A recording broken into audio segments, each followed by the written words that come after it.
Hey, so guess what? We just designed our first dynamic programming algorithm. That linear time algorithm for computing the max weight independence set in a path graph is indeed an instantiation of the general dynamic programming paradigm.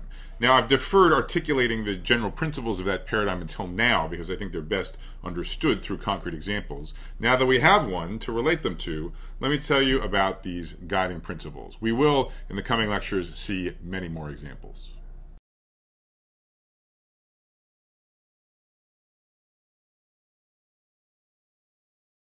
So the key that unlocks the potential of the dynamic programming paradigm for solving a problem is to identify a suitable collection of subproblems. And these subproblems have to satisfy a number of properties. In our algorithm for computing max weight independence sets in path graphs, we had n plus 1 subproblems, one for each prefix of the graph. So formally, our ith subproblem in our algorithm, it was to compute the max weight independence set of G sub I, of the path graph consisting only of the first I vertices. So the first property that you want your collection of subproblems to possess is it shouldn't be too big. You shouldn't have too many different subproblems. The reason being is, in the best case scenario, you're going to be spending constant time solving each of those subproblems. So the number of subproblems is a lower bound on the running time of your algorithm. Now, in the max weight independence set example, we did great. We had merely a linear number of subproblems, and we did indeed get away with mere constant work for each of those subproblems, giving us our linear running time bound overall. The second property you want, and this one's really the kicker, is there should be a notion of smaller subproblems and larger subproblems. In the context of independent sets of path graphs, this was really easy to understand. The subproblems were prefixes of the original graph, and the more vertices you had, the bigger the subproblem. So in general, in dynamic programming, you systematically solve all of the subproblems, beginning with the smallest ones and moving on to larger and larger subproblems. And for this to work, it better be the case that at a given subproblem, given the solutions to all of the smaller subproblems, it's easy to infer what the solution to the current subproblem is. That is, solutions to previous subproblems are sufficient to quickly and correctly compute the solution to the current subproblem.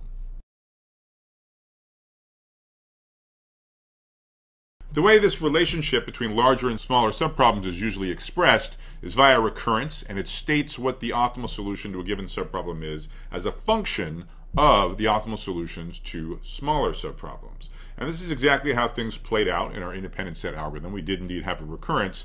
It just said that the optimal value, the max weight independent set value for G sub I, was the better of two candidates. And we justified this using our thought experiment. Either you just inherit the max weight independence set value from the preceding subproblem, from the I-1 subproblem, or you take the optimal solution from two subproblems back, from Gi-2, and you extend it by the current vertex V sub I. That is, you add the ith vertices weight to the weight of the optimal solution from two subproblems back. So this is a pattern we're going to see over and over again. We'll define subproblems for various computational problems, and we'll use recurrence to express how the optimal solution of a given subproblem depends only on the solutions to smaller subproblems. So just like in our independent set example, once you have such a recurrence, it naturally leads to a table filling algorithm where each entry in your table corresponds to the optimal solution to one subproblem, and you use your recurrence to just fill it in, moving from the smaller subproblems to the larger ones. So the third property you probably won't have to worry about much. Usually this just takes care of itself. But needless to say, after you've done the work of solving all of your subproblems, you better be able to answer the original question. This property is usually automatically satisfied because in most cases, not all, but in most cases, the original problem is simply the biggest of all of your subproblems. Notice this is exactly how things worked in independent sets. Our biggest subproblem, G sub n, was just the original graph. So once we fill up the whole table, boom, waiting for us in the final entry was the desired solution to the original problem. So I realize, this is a little abstract at the moment. We only have one concrete example to relate to these abstract concepts. I encourage you to revisit these again after we see more examples, and we will see many more examples. Something that all of the forthcoming examples should make clear is the power and flexibility of the dynamic programming paradigm. This is really just a technique that you have got to know. Now, when you're trying to devise your own dynamic programming algorithms, the key at the heart of the matter is to figure out what the right subproblems are. If you nail the subproblems, usually everything else falls into place in a fairly formulaic way. Now, if you've got a black belt in dynamic programming, you might be able to just stare at a problem and intuitively know what the right collection of subproblems are, and then boom, you're off to the races. But of course, for white belts in dynamic programming, there's still a lot of training to be done. So rather, in the forthcoming examples, rather than just plucking the subproblems from the sky, we're going to go through the same kind of process we did from independent sets and try to figure out how you would ever come up with these subproblems in the first place by reasoning about the structure of optimal solutions. That's a process you should be able to mimic in your own attempts at applying this paradigm to problems that come up in your own projects.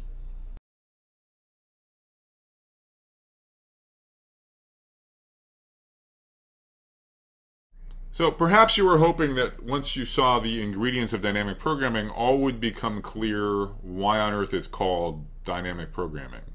And probably it's not. So this is an anachronistic use of the word programming. It doesn't mean coding in the way I'm sure almost all of you think of it. It's the same anachronism in phrases like mathematical or linear programming. It more refers to a planning process. But for the full story, let's go ahead and turn to Richard Bellman himself. He's more or less the inventor of dynamic programming. You will see his Bellman-Ford algorithm a little bit later in the course. So he answers this question in his autobiography. And he talks about when he invented it in the 1950s, and he says those were not good years for mathematical research. He was working at a place called RAND. He says, we had a very interesting gentleman in Washington named Wilson, who was the Secretary of Defense, and he actually had a pathological fear and hatred of the word research. I'm not using the term lightly, I'm using it precisely. His face would suffuse, he would turn red, and he would get violent if people used the term research in his presence. You can imagine how he felt then about the term mathematical. So the RAND Corporation was employed by the Air Force, and the Air Force had Wilson as its boss, essentially. Hence, I felt I had to do something to shield Wilson and the Air Force from the fact that I was really doing mathematics inside the RAND Corporation. What title, what name could I choose? In the first place, I was interested in planning and decision-making, but planning, it's not a good word for various reasons. I decided, therefore, to use the word programming. Dynamic has a very interesting property as an adjective in that it's impossible to use the word dynamic in a pejorative sense. Try thinking of some combination that will possibly give it a pejorative meaning. It's impossible. Thus, I thought dynamic programming was a good name. It was something not even a congressman could object to, so I used it as an umbrella for my activities.